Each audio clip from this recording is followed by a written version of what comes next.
Hey guys, what's going on? It is Greg with Full Court Nerd, and I'm going to give you my preseason prediction for the World Series right now in this video. We're going to do it right here, so stay tuned. But first, let's walk through all the divisions, see who I'm thinking is going to get in, who's going to get in the wild cards, and then we can go ahead and get onto the World Series. Let's take a look. Over in the American League East, I actually think we're going to have a worst to first scenario. The Boston Red Sox were last place in the American League East last year. I think that they did enough in the offseason to really turn that around. They overhauled their entire lineup. Their rotation's going to look drastically different. And I don't know what it is, but recently with the Boston Red Sox, they just have this magic and aura around them. I think they're going to go worst to first in an American League East that I think is going to be coming down a notch. I don't know if it's going to be as good as it has been in the past, but I think the Red Sox are actually going to be competitive and get the division title.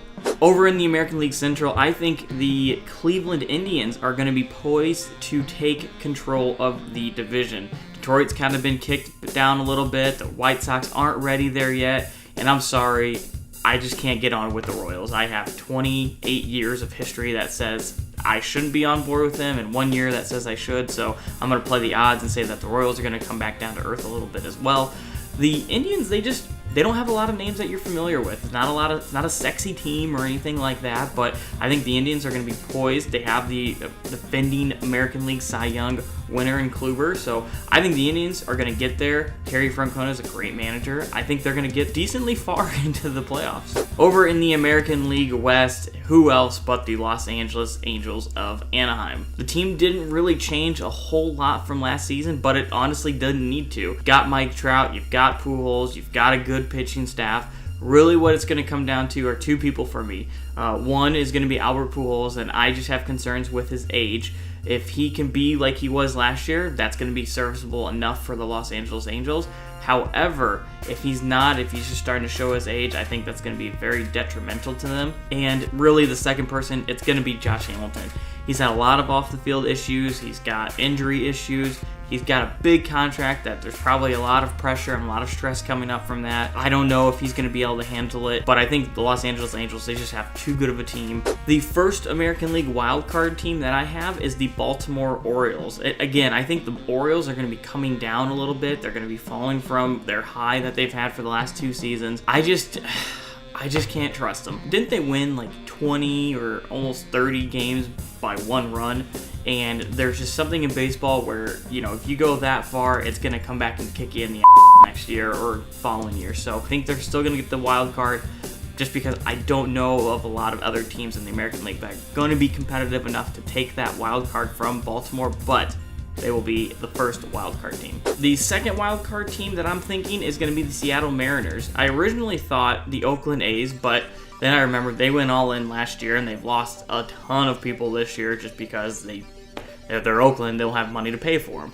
So I think Seattle's going to do a good job. Robinson Cano had a good year for them. Hopefully he'll continue to get better out in Seattle. And just think, if Felix Hernandez had some offense behind him, how crazy or how more crazy would his numbers actually look? So I think Seattle's going to be in that second wildcard spot. Moving over to the National League in the East, you're going to have Washington. It's hard to not see them being a perennial favorite this year and for the foreseeable future. They had a great pitching staff last year, and they added Scherzer to it, so now their already deep pitching staff is going to put a 15-game winner in the bullpen. It's going to be really fun to watch them. I honestly believe that they've got the pitching, they have the offense, they've got the power to do it. It's all going to go on Bryce Harper. Is he going to finally be that breakout star that we are desperately seeking and desperately need? Maybe. I honestly think a lot of times in baseball you can't really put one team's success on one individual person, but in this instance I think you can. It's all going to be on Bryce Harper's shoulders. He needs to be a leader. No clown joke, bro, or any stupid like that. Bryce Harper, if you're watching, awesome, first and foremost, but you need to get your together. In the National League Central, I think the Cardinals are going to run away with the division. I think Pittsburgh could make it competitive with them, and Cincinnati, if they're not injured, that's going to be the big thing. They've had a lot of injury the past couple of years that they've had to deal with. I think the Cardinals are they're your typical team that you want to be like. They're the team that's always there. They've got a great farm system. They just they make smart trades, they make smart moves.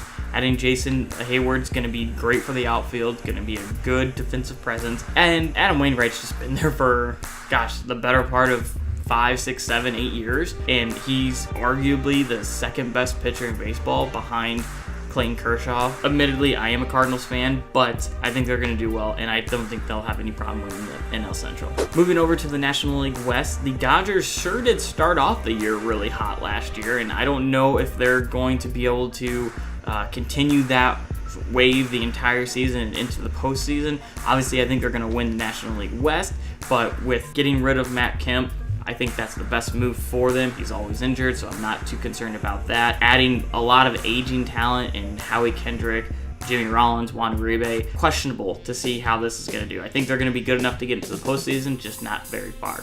Over on the National League wildcard side, I think Pittsburgh's going to get in, and I think San Diego's going to get in.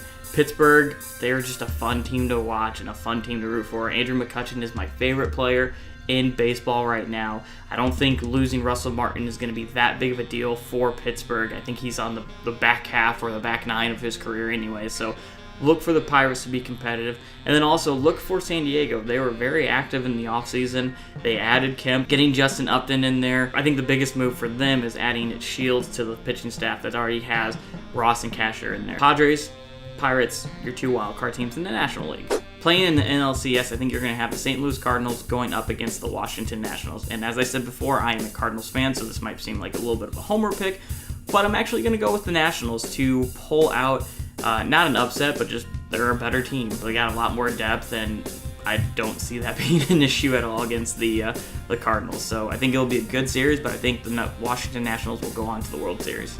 Over on the American League, I don't think it's going to be a surprise if I say I'm thinking the Angels are going to be in the ALCS, but I think probably the big surprise is I think the Indians are going to be there. The Indians, I think every series that they play in the postseason is going to be competitive, it's going to be long, and they're going to get tired. So I think the Angels are going to have an easy go of it going against the Indians in the ALCS, but that's kind of my shocker upset that the Cleveland Indians were going to be very close to getting to the World Series, but no cigar. By now, you've already figured it out. I think the World Series is going to be the Los Angeles Angels going up against the Washington Nationals.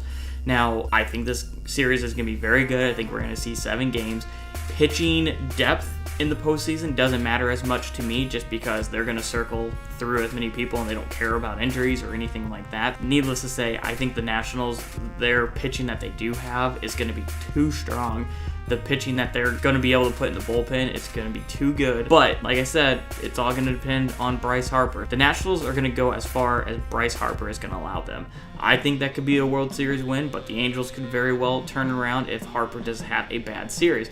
But since I have to make a prediction, I have to make a pick, I think the Washington Nationals will win the World Series in 7 games. So those are my picks. Let me know what you think. Get me in the comments below. Get me over at Facebook and on Twitter at FullCourtNerd. Until next time, see you on the green and enjoy baseball. Thanks for watching our video. Don't forget to subscribe to our YouTube channel and follow us on Facebook.com/FullCourtNerd or on Twitter at FullCourtNerd.